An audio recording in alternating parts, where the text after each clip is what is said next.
My father worked as a college student during the summers at Zion Park, and as children, that was the only vacation we could afford to do. So he had put us in our Studebaker, would drive down there, and he would take us all through the park, showing us the marvels that he had discovered 20 years before. But while the national park status protects some of the most sacred and important canyon lands in the world, it is up to us to see that it's properly preserved and maintained.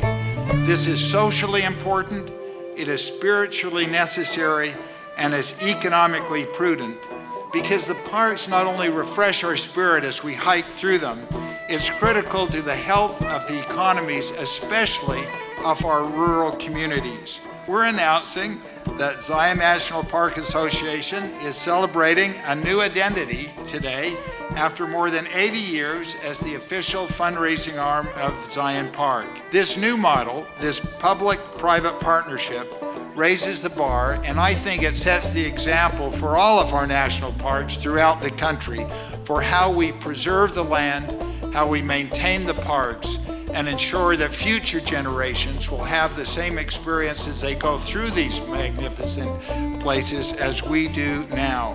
And so after nearly a year of work and soul searching, we've arrived at this new identity, which is the Zion National Park Forever Project.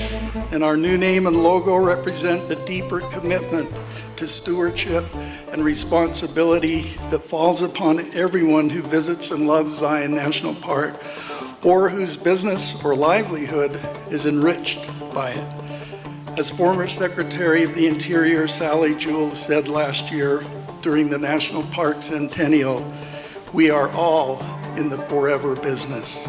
You know, we've had a 61% increase in visitation since 2010.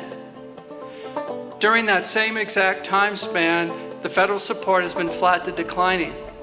I'm not a mathematician, but you look at that graph, that's not a sustainable model, okay? And even though we're gonna hold our federal elected officials responsible for increasing base funding for the daily operations of the park, we're not gonna wait for them to do what's right, because this is part of our heritage as Utahns.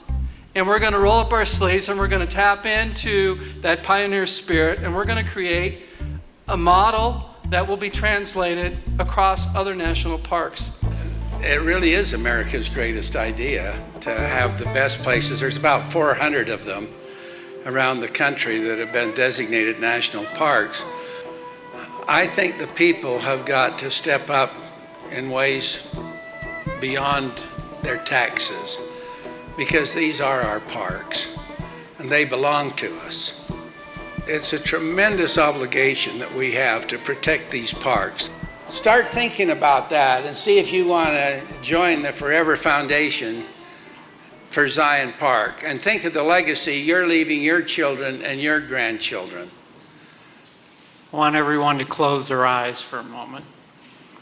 Think about your last trip to Zion, or Cedar Breaks, or Pipe Spring.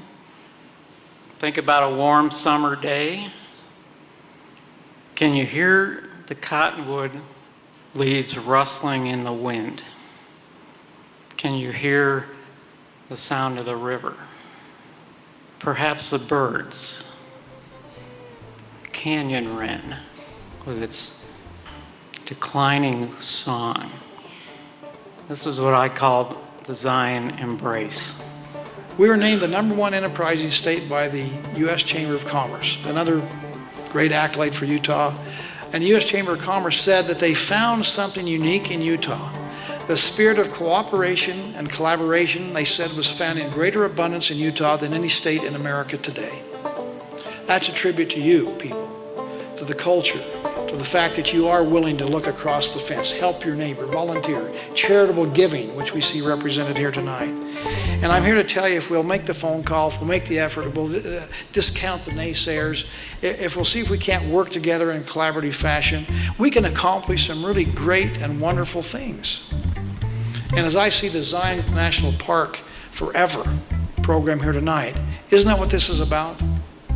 Working together, collaboration.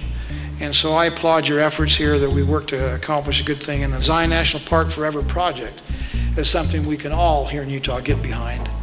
And it'll be a blessing to us and to our children and our grandchildren and the generations that come.